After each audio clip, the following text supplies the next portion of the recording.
रात के कुछ 1 बज रहे थे। गर्मी का मौसम था तो सारी खिड़कियां खुली हुई थी और झिंगुर भी बोल रहे थे। मैं और मेरा छोटा भाई अपने रूम के बिस्तर पर सोए हुए थे। मेरे भाई की नींद गहरी थी पर मेरी नींद हल्की थी। हम दोनों सोए हुए थे। तभी मेरे बाड़ी मतलब घर के पीछे वाले हिस्से से हल्की हल्की झाड़ियों की आवाज़ आने लगी। धीरे धीरे यह आवाज़ बढ़ती ही जा रही थी। मुझे नींद में हल्की हल्की आवाज़ आने लगी। तभी मैंने अपनी आंखें खोल ली तो एकदम से वो झाड़ियों की आवाज़ बंद हो गई और साथ में झिंगुर की भी। मुझे कुछ अच्छा नहीं लग रहा था, कुछ अजीब सा लग रहा था, कुछ अजीब सा। मैंने सोचा कि आंखें बंद करके सो जाता हूँ। जैसे ही मैंने आंखें बंद की कि वो झाड़ियों की आवाज़ और साथ में झिंगुर की भी आवाज़ आने लगी। मैं डर सा गया। मैं आंखें खोलना तो नहीं चाहता था पर मैंने हिम्मत करके अपनी आंखें खोली। तब फिर वही चीज़ हुई। मैं अब कुछ ज़्यादा ही डर गया था। मेरा बदन गर्म हो चुका था और पसीने भी छूटने लगी थी। मैं थोड़ी देर वैसे ही लेटा रहा। तभी मैं हिम्मत करके बिस्तर पर से उतरा और खिड़की को लगाने के लिए खिड़की के पास गया। तभी मेरी नज़र खिड़की के बाहर गई। मेरे रोंगटे खड़े हो गए। मैं सहम सा गया। मेरी आंखें एक ही जगह पर थी। मैं एक ही जगह पर खड़ा का खड़ा रह गया। मैंने देखा एक अजीब सा लड़का जिसके बाल लंबे लंबे थे, सफ़ेद सा कुछ पहना हुआ था, कुछ अजीब सा था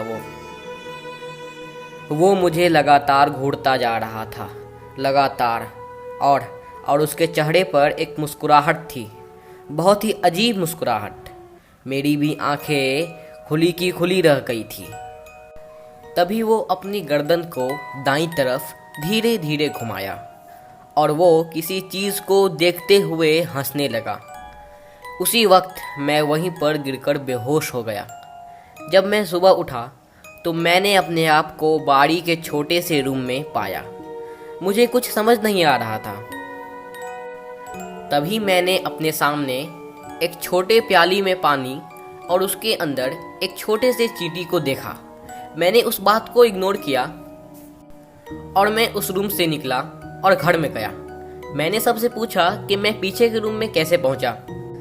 तो सब ने कहा कि तुम्हारा वो ब्लॉक 7 का दोस्त आशीष तुमसे मिलने आया और तुम दोनों तो खुद वहां गए हो, तो तुम ये क्यों पूछ रहे हो।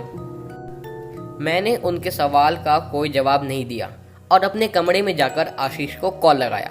मैंने बहुत बार कॉल लगाया पर किसी ने कॉल नहीं उठाया। तो मैंने अर्जुन, जो कि उसी की ही ब्लॉक में रहता था, तो मैंने उसे कॉल लगाया और पूछा कि आशीष कॉल क्यों नहीं उठा रहा था। तो उसने चौंकने के भाव में बोला, क्या तुम्हें नहीं पता, कुछ दिन पहले ही तो आशीष की लाश पानी में मिली है। मैं कुछ सनसा रह गया। मैं एक ही जगह पर बैठा रह गया।